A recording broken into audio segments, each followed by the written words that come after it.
I first found out about Journey to Silius on somebody's top 10 hidden gems list on the NES, and I decided that I had to have the game.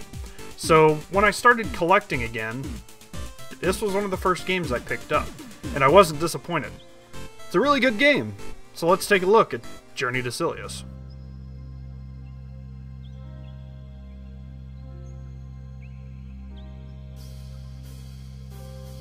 In the days of the NES, Sunsoft had published a handful of gaming goodness, including Blaster Master and Batman, but one game that didn't really receive the attention that it should have is Journey to Silius. Journey to Silius is a side-scrolling run-and-gun that takes place in a dystopian futuristic setting, filled with a multitude of bloodthirsty robots and machines. The first thing I noticed upon booting up the game was the incredible music. The logo appears on screen and the driving theme kicks your attitude into high gear. This is going to be one intense game. The intro cutscenes start after you start the game, and while the still image graphics are a nice touch, the music really sets the mood for your main character. He's in pain. He's anguished over the loss of his father, but right at the end of the sequence, the music picks up, and so does our hero. He's ready for revenge. Throughout the rest of the game, the music is just as good, and the graphics match. Well, the main character, Jay McRae, looks kinda derpy if you ask me, but everything else looks really good. The backgrounds are incredibly detailed, as are the enemies. The bosses at the end of each level are huge and intimidating. Everything looks just like it should be in a movie, like maybe a Terminator movie. If you're familiar with this game, you likely already know that Sunsoft originally had the license to publish a game based on the Terminator franchise, but somehow lost it to, well, someone else. Instead of scrapping the project, Sunsoft released it as a separate game. The game looks good and the game sounds good, but how does it play? Well, it's a damn solid game. It's definitely one that should have been more popular during the time it was released. As I mentioned before, it's a run-and-gun style platformer. There are 5 levels that you'll traverse as you battle all sorts of robots, drones, and machines. Each level presents a new swath of enemy types, with only a few being carried over, making each stage a new experience. Outside of the enemy hazards, many levels have other obstacles such as mines, falling blocks, pistons, lava pits, and a bunch of other stuff. Altogether, these make it imperative that you carefully think out your approach, and take your time running through these levels until you get to know them better, or else you'll end up losing energy fairly quickly. At the end of each stage, a mini-boss blocks your path to the main threat. These guys can be kinda tough if you're not careful.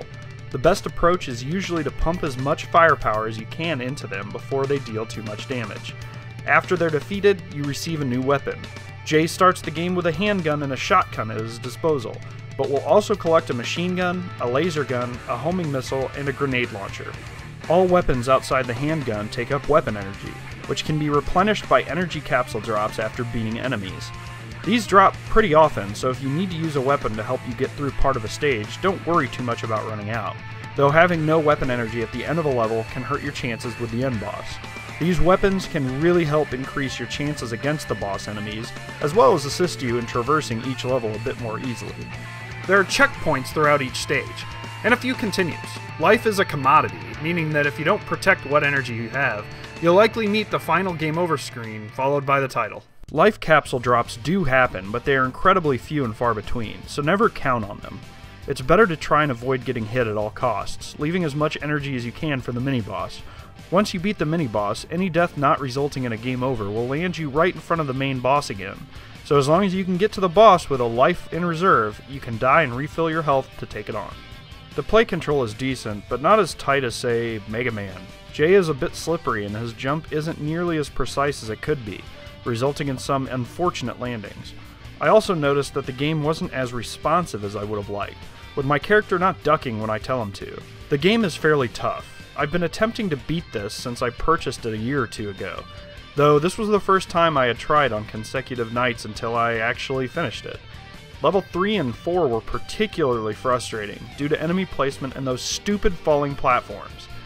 Until I got used to all the enemy placement and traps, I'd usually make it to the end of the level after a game over and a lot of lost lives. Overall, Journey to Silius is a good game, and one I'd suggest to any NES enthusiast. I think the price has been going up lately, so if you want a physical copy, you better snag it now. Otherwise, it's time for a trip to Emulation Town. That's all I got. I appreciate you guys watching. Later.